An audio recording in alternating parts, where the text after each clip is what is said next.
Blue.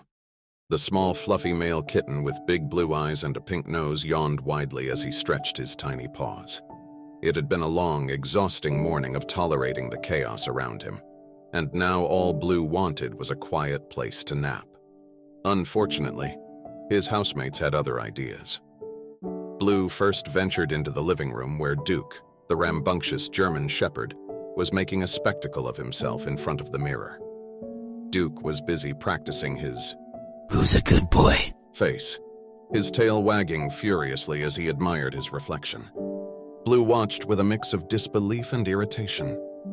"Duke, I hate to break it to you, but you're not winning any awards with that face," Blue muttered sarcastically. Deciding that the living room was too noisy for his tastes, he moved on, leaving Duke to his self-admiration. Next, Blue trotted into the kitchen. The warm sunlight streaming through the window was inviting, and the gentle hum of the refrigerator seemed calming at first. Blue found a cozy spot by the window where the sunlight pooled, warming his fur. Just as he started to curl up, his eyes caught the movement of a tiny figure on the floor. Anthony the ant. Anthony moved with purpose, his tiny legs carrying him across the vast expanse of the tiled floor. Blue watched in fascination as Anthony skillfully navigated the terrain, avoiding the hustle of human feet. The ant's determination reminded Blue that even the smallest creatures have their own quests, and sometimes, quiet can be found in the focus of work. "You've got your own mission, huh, Anthony?" Blue mused, a hint of respect in his voice. But as much as he appreciated Anthony's dedication, the constant scurrying was too distracting for Blue's sleepy mood. "Couldn't you find another kitchen to conquer?" he added, before deciding the kitchen was not the peaceful retreat he needed. Feeling more tired and slightly more annoyed, Blue wandered into the bedroom. The bed looked like a haven of comfort, with its fluffy pillows and soft blankets. Blue leaped up, kneaded the blanket, and curled into a ball. Just as he was about to close his eyes, he heard a low, menacing purr. Smoke, the mean-spirited black kitten with piercing green eyes, was lounging in the corner, watching Blue with a look that could curdle milk. "Oh, perfect. Just the company I needed," Blue said dryly. Smoke's presence was anything but comforting, and Blue could already feel the tension building. "I'm out," Blue sighed, hopping off the bed and making his exit. Feeling more exasperated by the minute, Blue padded down the hallway and passed by the laundry room. The washing machine was hard at work, whirring and churning with a load of clothes. The rhythmic swishing sound might have been comforting if Blue hadn't already been on edge. Great. Now the washing machine is auditioning for a role in a horror movie, Blue muttered to himself as he continued down the hall. Finally, Blue found himself in the study. The room was quiet, with only the faint ticking of a clock on the wall. The chair by the desk looked soft and undisturbed.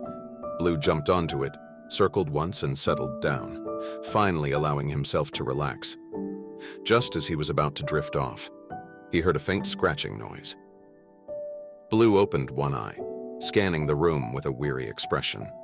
The noise was coming from behind the wall, likely a mouse, oblivious to the fact that Blue had no patience left for any more disturbances.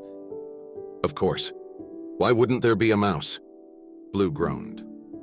He shot the wall an annoyed look, as if daring the mouse to keep going. Ready to give up on sleep entirely, Blue considered his options. But then, he remembered the attic, a place no one ever bothered with. Not even Duke, Smoke, or Anthony. With a last, tired sigh, Blue dragged himself up the stairs to the attic. The door creaked as he nudged it open, revealing a dimly lit space filled with dust and cobwebs. The silence was absolute, and the air was still. No barking dogs, no purring cats, no ants on a mission. Finally, some peace and quiet. Blue whispered to himself, his sarcasm melting away as he found an old cushioned chair in the corner. He climbed onto it, kneaded it just enough to make it his own, and then curled up into a tight ball. The attic's quiet embraced him, and with a contented sigh, Blue closed his eyes. The day's annoyances faded away, and sleep finally claimed him. Downstairs, the chaos of Duke's antics, Smoke's mean glares, and Anthony's endless scurrying continued. But up in the attic, Blue had found his sanctuary and nothing could disturb him now. Or so he thought. Just as Blue was about to drift into a deep, peaceful sleep, he felt a sudden chill in the air. His ears perked up and his eyes slowly opened, scanning the dimly lit room. The attic, which had been silent moments ago, now felt different. Blue's fur stood on end as he noticed a faint rustling sound coming from the far corner, where the shadows seemed to deepen unnaturally. Before Blue could react, the sound of soft footsteps echoed in the attic, a sound that wasn't his, and certainly not that of a mouse or any other familiar creature. The shadows shifted, and a figure began to emerge from the darkness, indistinct yet undeniably present. Blue's heart raced, his sleepiness evaporating in an instant. "Who's there?" he whispered, his voice barely audible as he shrank back into the chair, his wide blue eyes fixed on the mysterious figure. The figure paused, just out of reach of the faint light filtering through the attic window. A soft, almost melodic voice whispered, "Looking for a quiet place, are we?" Before Blue could muster a reply, the figure stepped closer, and the attic was engulfed in a sudden gust of cold wind, blowing out the small candle that had been the only source of light. The room plunged into darkness, leaving Blue alone with the presence that had somehow found him, and with no idea what would happen next. In the pitch-black silence, all Blue could hear was the faint sound of breathing, his own and someone else's. The peace he had so desperately sought had turned into a mystery, one that was only just beginning to unfold.